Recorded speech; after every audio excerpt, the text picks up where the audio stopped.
Bonjour et bienvenue à tous pour cette nouvelle édition des Dessous du Troll, la 88. Et 8-8. Ouais, je suis avec... Putain, je t'appelle toujours Nausée. Alexandre. Alors Alexandre... Oui Arnaud. Oui, alors vous pouvez bien sûr nous retrouver sur les réseaux sociaux éponymes des Dessous du Troll, donc Twitter, Facebook, YouTube, Dailymotion, tout ça. Oui, tout à fait. iTunes, je sais plus. iTunes, quand ils auront changé leur système de Bref, podcast. on est disponible partout pour peu que vous mettiez de la bonne volonté. Au stand des news, je crois que j'ai juste un truc à dire. Voilà, c'est ça. C'est un épisode assez standard où on se fait des petites news et ce sera quelques critiques. Voilà. Quelques parlages sur les jeux. Donc pas de gros dossiers qui arrivent. Non, parce que c'est un peu comme les vacances là, c'est pas loin, donc. Mais par contre des nouveaux jeux. Oui. Ou des vieux, peut-être. Alors une petite news en quelques minutes. Privateer Press a annoncé la version 3 de son jeu War Machine Horde, donc prévu pour juin 2016. Ce qui est quand même une bonne nouvelle. Bon, chaque version dure quelques années chaque fois, et donc ça permet un rééquilibrage des règles, des points, etc. Le distributeur français Victoria Games avait justement proposé une promo sur la boîte de base plus le livre de règles ancienne version il y a quelques semaines à un prix tout à fait avantageux. Donc sans avoir justement cette communication de la nouvelle version qui arrivait. Donc c'était une petite communication qui était un petit peu moyenne, un petit défaut d'information. Fort heureusement, comme les 2 années précédentes, ils avaient poussé la version française. Pour la 3e version, ils vont proposer une offre avec le bouquin en anglais et en français, on va dire en bundle accessible à tous. Bien sûr, avec un nouveau repackage des cartes. Tout ce qu'il faut en fait pour démarrer la version française niveau 3 facilement. War Machine, c'est le jeu d'escarmouche. Ouais, c'est un jeu d'escarmouche qui se transforme un petit peu en jeu de bataille. D'accord. C'est en gros, c'est le concurrent direct de Warhammer. Il se place à peu près sur un même créneau. Ah non, mais il n'y a pas de jeu vidéo War Machine par contre. Si, il y a un jeu vidéo qui était édité, je crois, par Blue Moon, qui s'appelle War Machine Tactics, qui est une sorte de XCOM. D'accord. Bah oui, parce que c'est ça, hein, ils sont très clairement en train de supplanter Warhammer. C'est même plus les en direct. Ils ont aussi une boîte d'édition. Ils essayent de faire du cross-média. Et donc cette MK3 c'est une très bonne nouvelle parce que c'est un jeu qui est axé compétition, et donc ça va permettre de rééquilibrer à peu près tous les points, les caractéristiques. Et le distributeur français est assez accessible. Oui. Donc, c'est plutôt bien. Il a plein dedans, il a à fond dedans, et bref, ça va supporter le jeu. C'est une très bonne nouvelle, je trouve. Ya. Donc c'est tout pour la news. Ouais, bon, on va tout de suite enchaîner avec les trucs intéressants. Non, on reste dans peut-être les figurines, mais si on extrapole par le tirage de cheveux, tu vas mourir. On va parler de Meeple War. Meeple War, c'est une sortie récente. Alors, c'est un jeu d'un auteur et qui est illustré par quelqu'un d'autre. Alors, je l'ai ici. Donc, c'est Max Valenbois, illustré par Anne Heidex, édité par Blue Cocker et distribué par Yellow. Alors, c'est un jeu Blue Cocker, donc c'est pas très simple pour le trouver en boutique. Même si celui-là, il a un bon petit carton et surtout il est très intéressant. Vous pouvez le trouver assez facilement. C'est encore un de tes jeux de hipster avec des trucs en bois. Alors non, Meeple War, je pense qu'il y a le terme dedans qui vous fait penser au Meeple. C'est vraiment une guerre de Meeple. Alors, il y a un truc qui frappe tout de suite, c'est que le jeu a une esthétique assez habituelle, mais par contre derrière on a vraiment l'impression, je sais pas si c'est voulu ou pas, mais j'extrapole peut-être, mais d'avoir une attaque des titans en l'animé plus manga en version jeu de plateau. Il y a des gros meeples, des petits meeples. Alors non, par contre non. Il y a le meeple, il est comme ça, c'est le meeple de base. Mais bon. Comment ça fonctionne le jeu ? Ça se joue de 2 à 4. L'intérêt c'est que 2 ou 4, ça va pas tellement changer le positionnement. Je préférerais dire qu'il faut jouer à plus. Mais à 2 ça se passe très bien aussi. Comment ça fonctionne ? Chaque joueur va contrôler un petit village qui est à un coin du plateau. Si tu joues à 2, c'est face à face. À 4, c'est face à face et croix. T'as ton village à toi. Il est entouré de fortifications. Parce qu'on n'aime pas trop les étrangers. Voilà, qui empêchent les autres de venir. Le milieu, c'est Par contre là, il y a une ligne droite qui va vers ton adversaire principal, et quand tu joues à 4 ou à 3, il y a un plus. Le reste du plateau est à découvrir, à explorer avec ces fameux meeples. Donc ton tour de jeu, comment fonctionne ? C'est un jeu qui mélange à la fois les gros combats et les créations de bonhommes, les mécanismes typés allemands de je te retourne une pièce, j'avance un cube, ce cube produit ça, qui me fera ça, et ainsi de suite. Et après, oh c'est la baston des meeples, je prends mes meeples, j'en ai plus que toi, donc j'en casse, et voilà. C'est vraiment un jeu d'attrition. Voilà, c'est ça. Il y a un certain pool de meeples qui est assez restreint, qui doit être 12, un truc comme ça.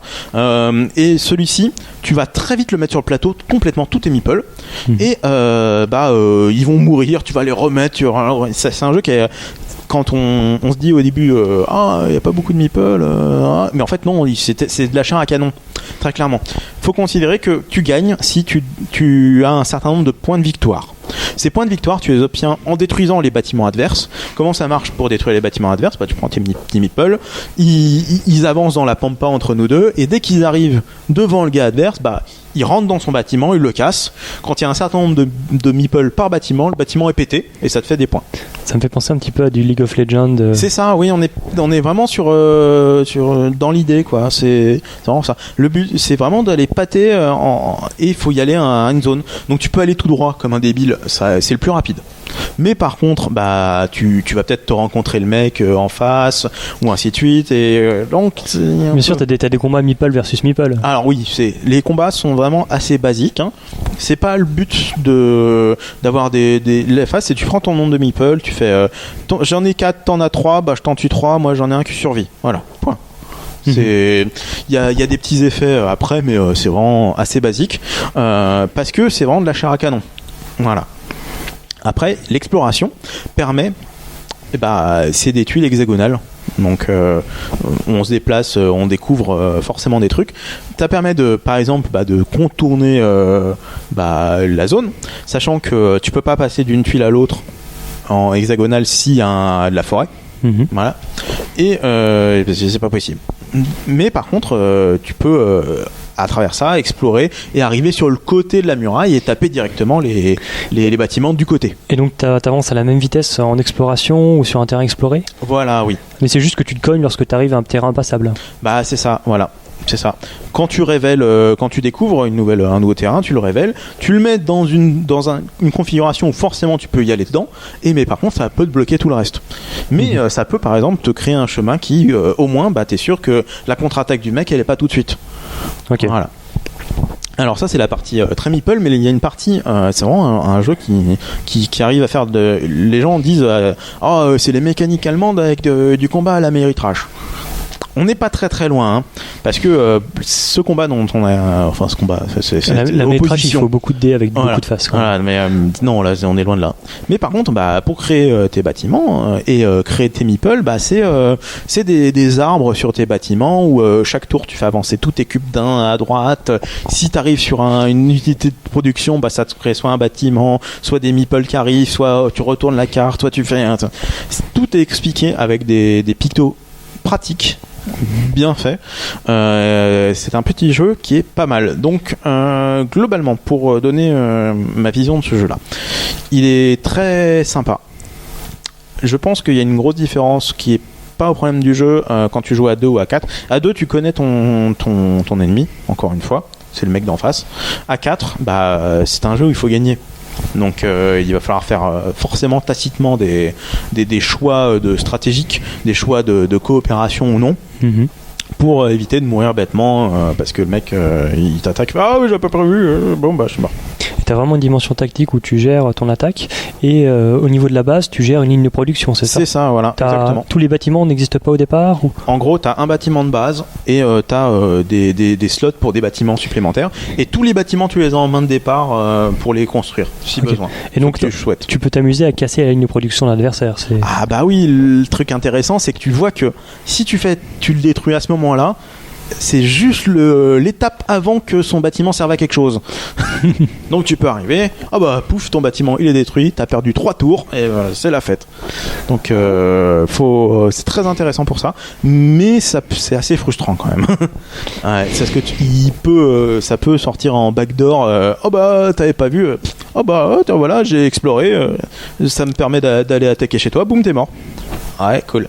À 2, c'est moins fréquent, mais à 4, ça arrive assez vrai tout le temps, quoi. Donc, tu as tendance à 4 à faire des bâtiments qui produisent assez vite, qui permettent d'avoir du résultat tout de suite pour éviter de ça. Surtout qu'en plus, quand un bâtiment est détruit, tu ne pourras plus le reconstruire. Il est perdu, il retourne dans la boîte. Et souvent, les bâtiments ont c'est pour éviter le blocage pas du les jeu. mêmes effets, tous. Mais par contre, il y en a qui sont vraiment très très intéressants. Ils sont bien équilibrés parce qu'un bâtiment intéressant va avoir un temps de production plus long. Pour le construire, ça va être plus long.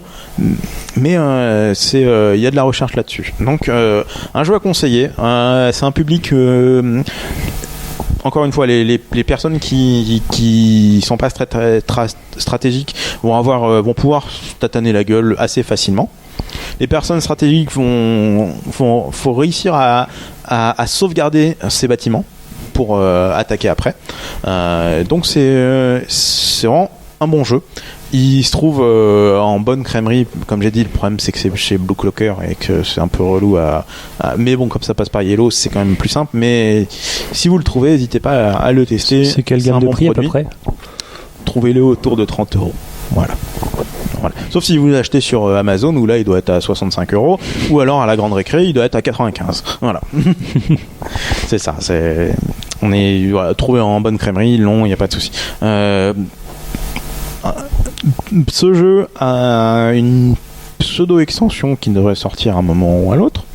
C'est annoncé déjà, mais on n'a pas d'infos là-dessus. Est-ce que la boîte a été prévue pour héberger l'extension ou... C'est une boîte vide, donc on peut en mettre. Voilà. Et pour finir, j'aimerais dire que c'est le jeu qui a le jeton premier joueur le plus cossu au monde. C'est une épée qui fait la moitié de la boîte, qui est comme ça, et qui ne sert qu'à ça. Et surtout que le jeton premier joueur n'a vraiment pas d'impact réel dans le jeu. Mais t'es là avec ton épée, un truc qui fait comme ça, alors que le meeple moyen il est tout petit comme ça, et là t'as ton épée qui... Voilà, donc c'est pour t'inciter à le mettre dans la face du joueur en face. Ouais, c'est tellement ça. On enchaîne avec un autre petit jeu à 2, encore une fois. Donc c'est Patchwork, et c'est la clôture. Bonjour, alors avec moi j'ai Vincent. Oui, Coralie. Donc on va vous présenter Patchwork. Alors Patchwork c'est sorti en tout cas en version française en 2015. Ça a été fait par alors le prénom Rosenberg. Il a un nom facile mais le prénom c'est pas ça. Distribué par Funforge, c'est donc un jeu à 2. Ça dure environ une trentaine de minutes et ça coûte dans les 18 € dans les bonnes crèmeries. Alors, qu'est-ce que c'est qu'un patchwork ? Oh bah oui, déjà. Qu'est-ce que c'est ? Enfin, pour faire simple, en gros, c'est des petits carrés qu'on tricote en général, et ensuite on les assemble pour faire un gros drap. Une couverture, quoi. Une couverture. Une grosse couverture. Voilà. Donc, c'est un peu basé donc sur le thème. Hein, c'est un thème qui s'y prête plutôt bien.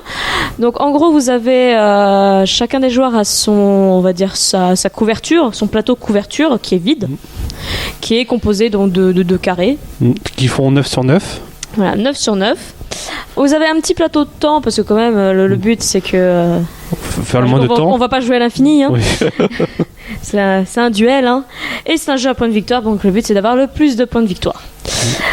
Alors, en gros, vous avez autour de votre table, vous avez toutes les pièces de tissu qui existent. C'est ça. Donc pièces de tissu pas en mode patchwork facile où c'est des carrés, hein. C'est en mode patchwork Tetris. Donc c'est un patchwork russe. Où là en gros vous avez des pièces de forme plus ou moins grande et plus ou moins compliquées qui coûtent en temps et en points de victoire ou en points de victoire, en boutons parce que j'aime bien c'est mignon les petits boutons. En gros donc vous avez toutes ces pièces qui sont disposées en cercle autour de la zone de jeu, et vous avez donc le pion un gros pion en bois qui va symboliser en gros où est-ce qu'on en est sur ce cercle, et vous aurez le droit d'acheter les 3 pièces qui sont devant ce pion. Enfin, une des 3 pièces. Une des 3 pièces. Oui. Mais uniquement. Il n'y a pas de. Vous ne pourrez pas aller au-delà ou derrière. C'est juste ce qu'il y a devant. Donc en gros c'est simple. C'est les joueurs suivant leur emplacement sur le temps. Donc c'est normalement le premier ou le dernier, je ne sais plus. Qui joue. Qui joue. Oui, c'est le dernier qui joue. C'est le dernier qui joue tout le temps, c'est ça? C'est ça. Celui qui est le plus en retard. Ou alors celui qui est au-dessus, si jamais on est à égalité. C'est ça. Donc celui qui est plus en retard est celui qui joue, donc il décide pour les 3 pièces suivantes, qu'est-ce qu'il fait, qu'est-ce qu'il achète, est-ce qu'il veut ou pas acheter. Bien sûr, quand on achète, c'est immédiat, ça coûte donc en bouton, en point de victoire, en temps s'il y a aussi du temps. Donc le temps, en gros, c'est que vous allez avancer votre pion sur la ligne de temps. Et si vous avez envie de rien faire, vous pouvez justement dépenser du temps pour gagner des boutons. C'est ça. C'est en gros. Vous allez vous mettre juste devant le joueur, notre joueur, et vous allez récupérer autant de boutons que de cases que vous avez avancées. Et après, donc, ça sera à l'autre joueur de jouer. Après, il y a quelques petites particularités donc sur la piste de temps, parce que bon, les boutons, c'est à la fois vos points de victoire, mais c'est aussi votre monnaie. Donc il faut bien qu'on en récupère à un moment donné. Donc on a vu qu'on peut en récupérer lorsqu'on s'amuse à rattraper l'autre joueur, mais on en récupère aussi en phase de paiement, on va dire ça. Enfin, en fait, sur la piste de temps, en fait, il y a des boutons dessinés. Et dès qu'on dépasse un de ces boutons, on va gagner autant de boutons que vous avez sur votre plateau. C'est ça. En gros, vous avez des pièces, vos pièces de tissu, certaines pièces de tissu, il y a déjà des boutons dessus. Et ces boutons-là, vous les gagnez uniquement à chaque fois que vous passez donc, ces phases de revenus sur le plateau de chrono. C'est normalement les 2 seules possibilités de récupérer des boutons, donc des points de victoire. Vous avez quand même la possibilité d'avoir une petite tuile bonus de points de victoire, de 7 points de victoire qui est, elle, récupérée lorsque le premier atteint un carré de 7x7 en fait. Ouais, un parfait. Parfait carré, pas de trou, rien. Parce que c'est des pièces de Tetris, je vous rappelle, vous êtes sur un carré avec des pièces de Tetris. Et des fois c'est dur. Donc le but c'est pas d'avoir de trous, parce que sinon un patchwork avec des trous c'est pas un patchwork. Et après c'est tout. Sachant que en fait il y a aussi une stratégie, c'est les pièces en cuir qui eux sont disponibles sur le plateau de temps uniquement pour le premier qui dépasse. C'est ça. Et c'est une pièce de 1. Ça permet de boucher un trou. Sachant que à la fin, quand on va calculer les points de victoire, donc on compte tous les boutons. On compte tous les boutons qu'on a. Voilà, plus les bonus, plus à la tuile, celui qui a la tuile ou pas. Et là, ça fait très mal, c'est qu'on perd 2 points par trou. C'est ça.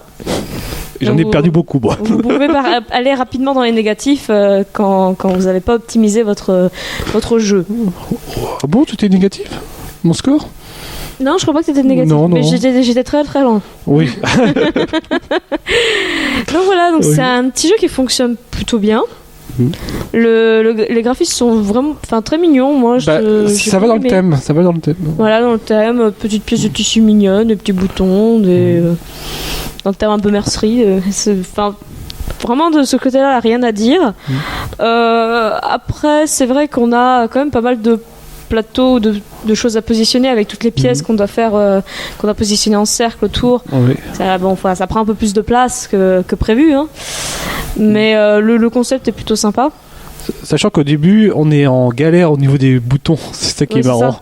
C'est que pour acheter des pièces, il nous faut des points de victoire. Donc, au début, on n'a pas beaucoup. C'est ça. On a quand même un petit pool de début pour pouvoir acheter. Mais après, c'est à vous de bien gérer. C'est acheter une pièce qui est chère ou garder les points de victoire que vous avez. Il va falloir faire un choix à ce moment-là. Bon, pour moi, c'est un jeu que je conseille. Ça tourne bien, c'est mignon. C'est pas prise de tête. Faut quand même un peu réfléchir, prendre les pièces qui sont à peu près les plus simples entre guillemets à placer, ou prendre les pièces super dures dès le début parce qu'à la fin ça sera pas possible. Parce que bien entendu, les pièces de tissu, c'est les unes à côté des autres, c'est pas par-dessus. Hein. On n'a pas le droit de recouvrir une pièce qu'on a déjà. Donc c'est pour ça qu'on arrive très vite à avoir des trous ou des choses qu'on peut pas acheter parce que de toute façon on peut pas les placer. Donc voilà. Qu'est-ce que t'en penses, toi ? Non, j'ai bien aimé dans l'ensemble. Le jeu est assez fluide, assez simple à expliquer. Ça, j'ai bien aimé ce côté-là. Après, le début est un petit peu lent parce que on comprend pas forcément. Enfin, on n'a pas beaucoup de ressources au début et du coup, des fois, on est obligé de faire avancer son pion rapidement dans le temps pour avoir quelques boutons en plus pour pouvoir payer certaines pièces. C'est ça. Parce que des fois, je m'en rappelle quand on avait fait la partie. On voulait avoir une pièce, mais on n'avait pas assez de boutons. Et là, tu te dis, mince. C'est ça, et en plus, on se dit, ah tiens, il y a cette pièce que je veux absolument. Le problème, c'est que y a l'autre joueur qui joue généralement avant nous. Et suivant, il positionne le pion là où il prend la pièce. Donc c'est-à-dire que soit il prend la pièce, soit il dépasse. C'est que forcément, il est possible que s'il y a une des trois pièces qui vous intéresse et qu'en fait c'est à l'autre joueur de jouer, vous avez très peu de chances de l'avoir. Il va falloir attendre un tour complet après. Et généralement, je ne sais pas combien de tours on a fait complet, mais je pense qu'on en fait un, c'est sûr, 2 peut-être, mais 3 maximum, je pense. C'est que il est fort probable que la pièce qui est vraiment parfaite pour rentrer où vous voulez, vous l'obtenez jamais. Donc voilà, faut quand même bien prévoir où le pion se déplace pour se dire bon alors qu'est-ce que je vais faire, qu'est-ce qui est le plus avantageux pour moi, et parfois sacrifier, faire des trous parce que un petit peu obligé. Et croiser les doigts pour que personne le prenne. Ça, ou croiser les doigts que personne ne prenne la pièce qu'on a besoin. Mais généralement les pièces où il y a les boutons, c'est les pièces les plus chères, bien entendu. Et après il y a des pièces. Il y a une pièce gratuite, il me semble en plus. Une pièce gratuite ? Ouais. En fait, il te coûte en temps. En temps. Voilà, en temps ou voilà. Oui. Voilà, donc un petit jeu qu'on conseille, un petit jeu familial. Faut pas besoin au moins savoir compter, minimum.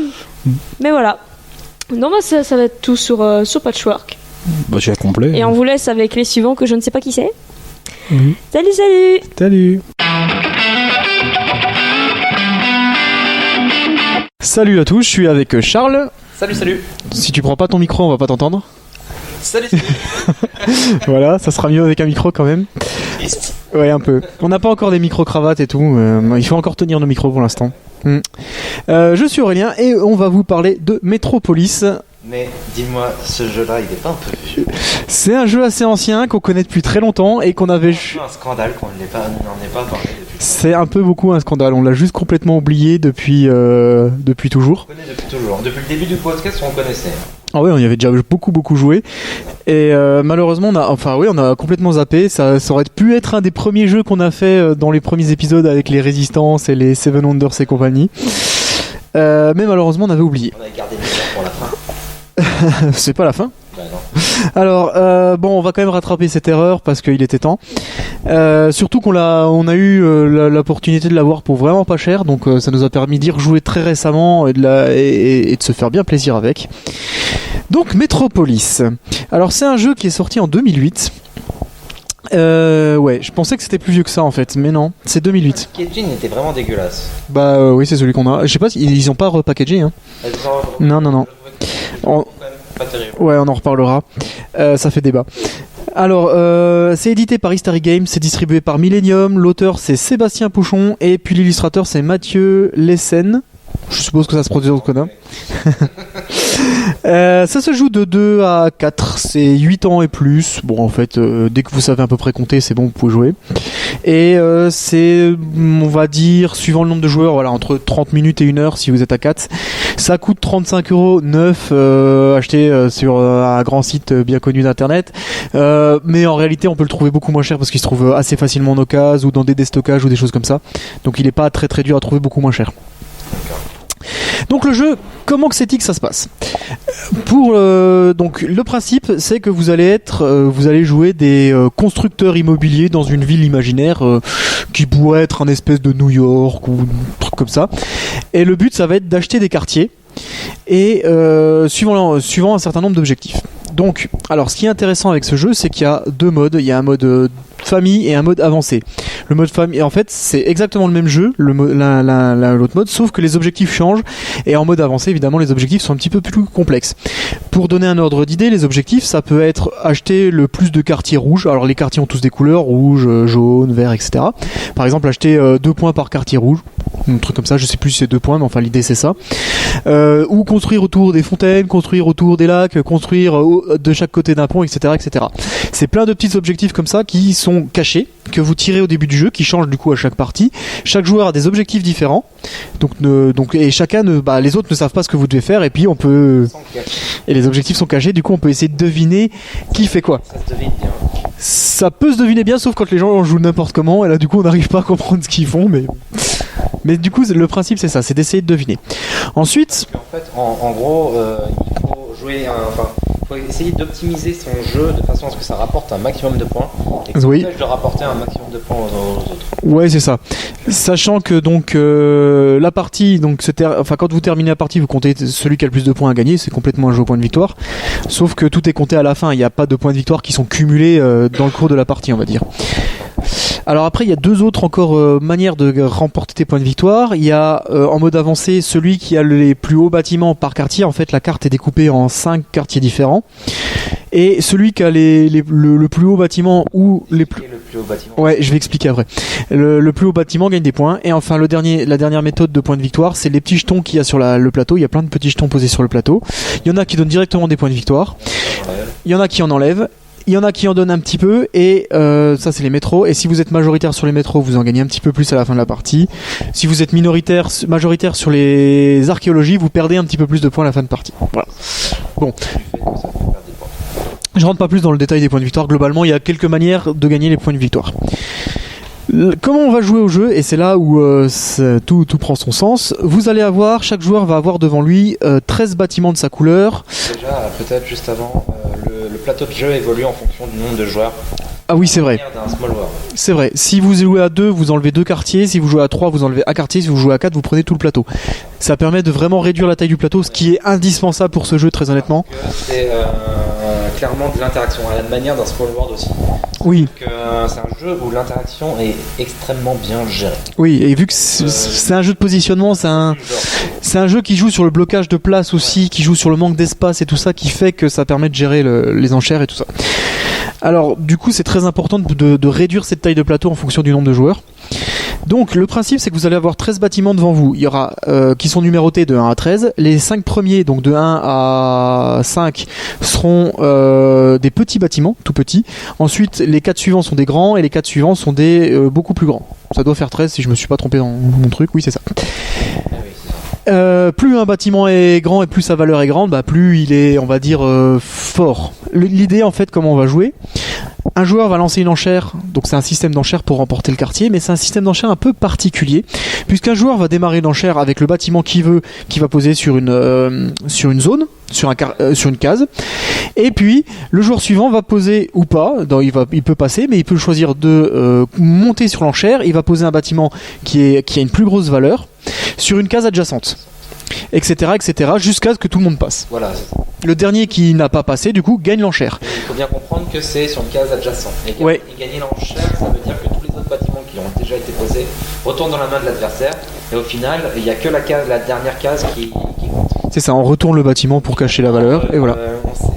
Ça évolue et ça change de quartier au fur et à mesure. Ce qui fait que, quand tu lances une enchère sur une zone, c'est pas cette zone-là que tu te bats pour acquérir, tu sais que celle-là, globalement, tu l'auras jamais.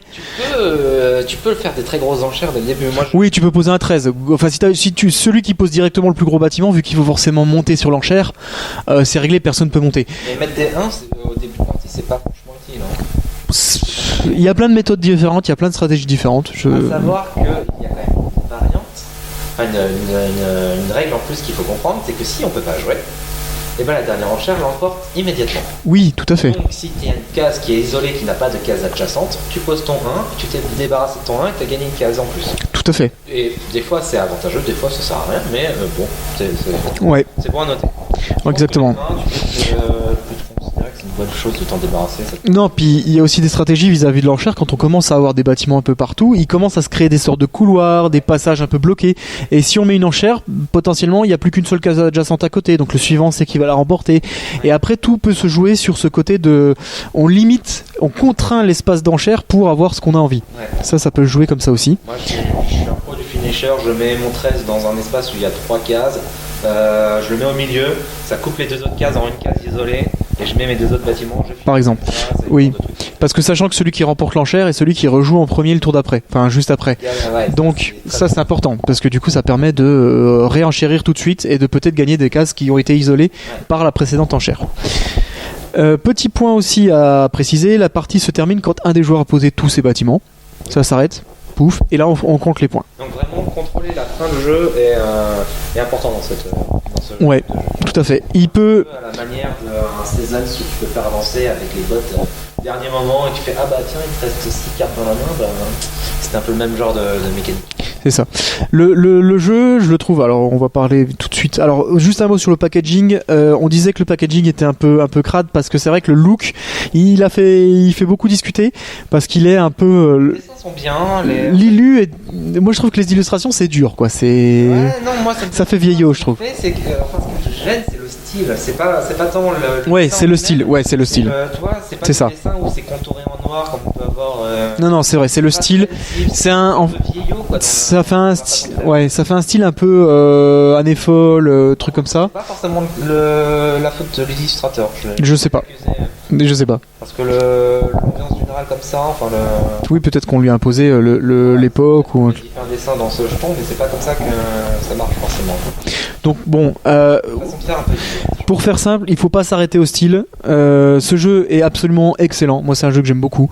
Et il est excellent parce que les règles s'expliquent en 10 minutes. Quand vous avez le plateau devant vous, vous expliquez les règles aux autres en 10 minutes. La partie est assez rapide.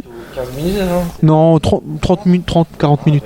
C'est court en tout cas. C'est court. C'est court parce qu'on joue beaucoup en fait. On passe pas son temps à attendre que les autres jouent. Donc ça s'enchaîne très vite. Et surtout, comme on vous l'avez vu quand on discutait là, c'est qu'il y a plein de stratégies différentes et plein de manières d'aborder sa partie. Et il est particulièrement réussi dans sa gestion de l'interactivité. Ouais. Ça c'est mon point. Oui, on joue pas tout seul dans son coin, clairement. On démordirait pas, il faut calculer entre est-ce que ça vaut le coup que je le gêne parce que bon, c'est un bâtiment à 10, c'est quand même cher. Ouais. Voilà. Et il y a aussi une espèce d'inertie au plus on joue ces grosses cartes au début, plus on sait qu'on va être moins actif sur la fin et voire on pourra complètement plus jouer jusqu'à la fin de la partie.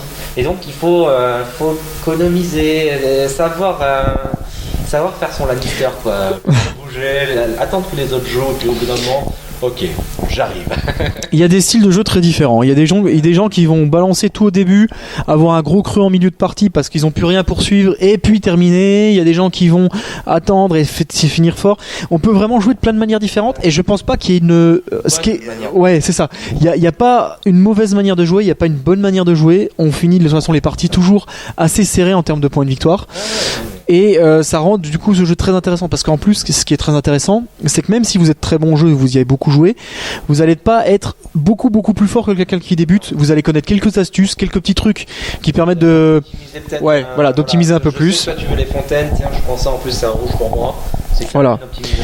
Mais ça fera pas une grosse différence à la fin de partie et surtout ça donnera pas la sensation à l'autre qui débute j'ai rien pu faire de la partie, j'ai jamais sorti la tête de l'eau quoi. Et ça c'est vraiment bien. Donc c'est agréable. C'est un jeu qui joue bien, c'est un jeu qui est très agréable, avec une mécanique qui est extrêmement fluide. C'est dur de faire plus fluide, franchement. Un excellent jeu qu'on a, comme on vous a dit, pas critiqué avant, mais on l'a vraiment zappé. On a vraiment zappé, mais c'est un vrai oubli, un mauvais oubli parce que c'est vraiment un très bon jeu et qu'on vous recommande très chaudement. Il souffre de son packaging qui est peut-être un peu. Quand on voit la boîte comme ça dans un magasin, on a peut-être pas trop envie de l'acheter, mais passez le pas parce que vraiment il vaut le coup. En fait, ça va être simple. Mon conseil, c'est achetez-le parce que de toute façon, c'est un jeu qui commence à dater. C'est un jeu qu'on a pu trouver pour pas cher. À mon avis. Il se trouve facilement pour pas cher, je pense. Pour pas cher. Donc c'est un jeu qui va remplir votre bibliothèque d'un bon jeu qui pètera peut-être pas, mais croyez-moi, vous allez le sortir plus d'une fois. Ouais. Et finalement, nous, on s'y est remis pour la petite histoire parce que en ce moment, c'est un peu la grande période, j'ai l'impression, des city builders, quoi, avec les Between Two Cities, avec le New York, je sais plus quelle année, etc. Et du coup, on s'est dit, oh, ça nous rappelle Metropolis. Oh, on se ferait bien une partie de Metropolis quand même. Il y a beaucoup de soirs où on sait pas trop à quoi jouer, puis on Ouais. attends, Metropolis, ça nous engage pas beaucoup de temps, et puis, Ouais, c'est clair. c'est clairement sympa. Voilà. Donc du très très très bon poulet qu'on vous recommande très chaudement, vraiment. Donc n'hésitez pas, si vous avez l'occasion de mettre la main dessus, n'hésitez vraiment pas. On laisse la place pour je sais plus quel jeu. Il y a un truc après. Oui, Jocelyn qui va nous présenter Les Cités Perdues. Il nous souffle ça dans l'oreillette. Salut à tous, c'est donc sur cette magnifique introduction que nous allons vous parler avec Vincent de Cités Perdues. Des Cités Perdues, puisque le titre est au pluriel. Alors c'est un classique maintenant de première édition 2000. On a joué la version éditée en 2007. Pourquoi je précise ça? Parce que les illustrateurs ont changé. L'illustrateur principal, on va dire, c'est Klaus Stéphane, qui est, je crois que c'est l'illustrateur commun à différentes versions. Et l'auteur c'est Rainer Knizia. Je vais noter parce que c'est pas facile de dire. Encore une fois, on est désolé si on charcle les noms des gens. C'est un jeu de la gamme Cosmos qui doit être une sous-gamme de Philosophia maintenant et qui est probablement édité par Asmodée. Bon, voilà pour la présentation. Cité Perdue, c'est un jeu de bluff et de prise de risque, en tout cas d'après la présentation officielle, et je suis assez d'accord avec ça. C'est un jeu qui contient un deck de cartes. Et c'est pour 2 joueurs. Et c'est pour 2 joueurs, tout à fait. Oui. Un deck de cartes et une piste centrale. Bon, pourquoi j'insiste aussi sur l'illustration? C'est parce que vous avez beaucoup acheté le jeu pour ça en fait. Parce que ça pourrait jouer quelque chose de beaucoup plus simple. Mais bon. Donc, principe du jeu, vous avez votre pile de cartes, chaque joueur en a 8, et devant vous, vous avez sur la piste centrale 5 couleurs. C'est classique, un rouge, vert, bleu, et puis Blanc. Chacune de ces cases correspond à une expédition vers une cité perdue. Donc les cités sont pas nommées, mais bon, le bleu c'est la mer, vous avez des pyramides aztèques En jaune, non? jaune. Non, c'est le désert, je sais plus. Bah, Bon bref, donc voilà, vous avez divers lieux d'expédition. Donc l'Himalaya en blanc, le désert en jaune, les volcans en rouge. Je sais plus quoi en vert là-haut, et la jungle en voilà, c'est marqué. La jungle en vert et la mer en bleu. Donc, vous êtes un explorateur et vous allez devoir lancer des explorations. À votre tour de jeu, vous allez donc jouer une carte. 2 façons de jouer une carte. Soit vous la mettez dans votre exposition. Voilà, donc si par exemple vous voulez lancer une expédition sur le bleu, vous posez une carte devant le bleu. Soit vous la mettez dans la défausse. Donc quand vous jouez sur votre expédition, vous jouez devant vous, de votre côté de la piste. Quand vous défaussez sur la piste. C'est-à-dire voilà, je ne vais pas jouer ma carte bleue, je la pose sur le bleu et elle est disponible si quelqu'un veut le ramasser derrière. D'ailleurs, c'est deuxième étape de votre jeu, ça va être la pioche. À la fin de votre tour, vous jouez une carte, après vous en piochez une, soit vous piochez dans le deck de cartes, soit vous piochez dans ce qui est disponible devant vous dans la défausse. Sachant que on peut prendre que c'est qui est dessus, chaque pile. Oui, et puis tu peux pas reprendre ce que je viens de poser. En fait, du coup, le but c'est de faire des expéditions qui marchent. La façon dont on construit une expédition, vous pouvez mettre qu'une carte de valeur supérieure. C'est-à-dire si vous commencez à 9 votre expédition, c'est mort. Et vous faites 19 points, ce qui est en soi honorable, sauf que toute expédition commencée vous coûte moins 20 points. Et ça c'est le truc le plus intéressant du jeu, c'est que une expédition vous avez rien mis, ça coûte 0. Vous perdez 1, vous gagnez 1. Si vous commencez quelque chose, vous avez intérêt de dépasser les 20 points, parce que sinon c'est score négatif. Et la double sanction, c'est qu'au début, avant de commencer à mettre vos valeurs, vous pouvez mettre des paris. Donc c'est l'équivalent de la carte 1, elle vaut pas 1, elle vaut juste x2, x3 ou x4 selon combien vous en mettez. Et du coup, si vous foirez votre expédition et que vous ne dépassez pas les 20 points de coût de base, ça va piquer. Ça va piquer fort. Hein, Alex?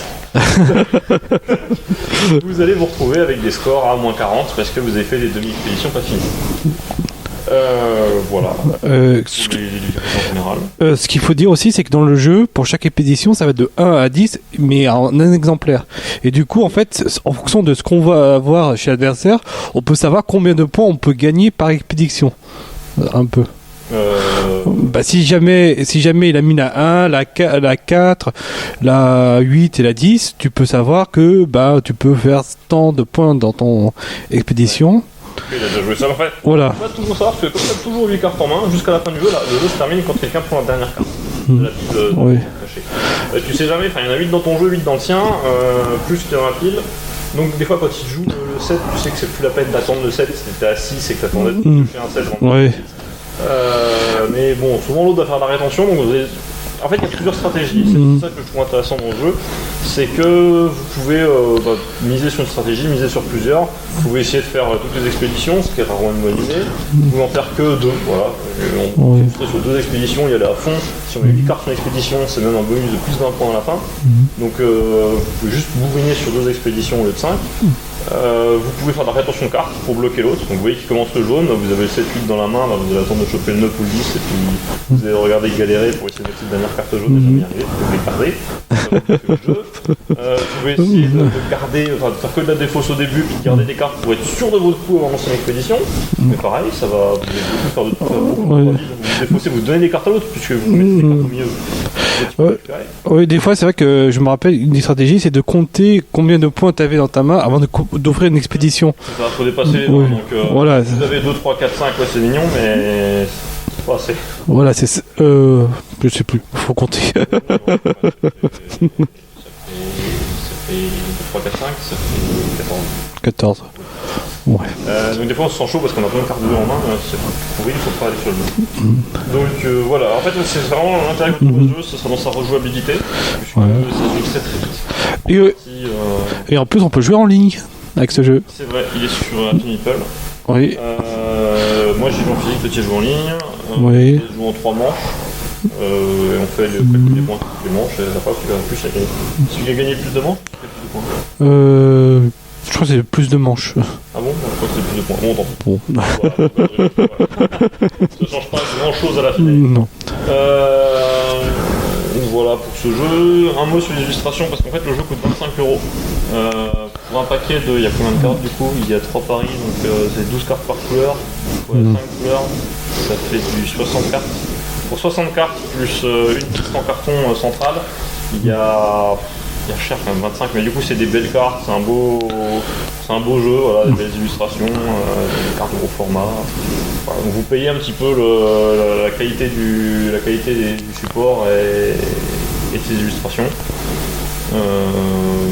Petit bémol un peu là-dessus, ce qui pourrait être moins cher, il est, vous avez quand même en ligne. Bah pour tester déjà. Voilà, pour essayer, ça peut être, parce qu'on a aussi des critiques négatives sur ce jeu, faut en parler aussi. Il y a une grosse partie de hasard. Oui. Pour d'autres, c'est encore pire. C'est vrai que je vous ai cité plusieurs stratégies, mais il faut avoir cette stratégie au bon moment, c'est ça. Donc ça va.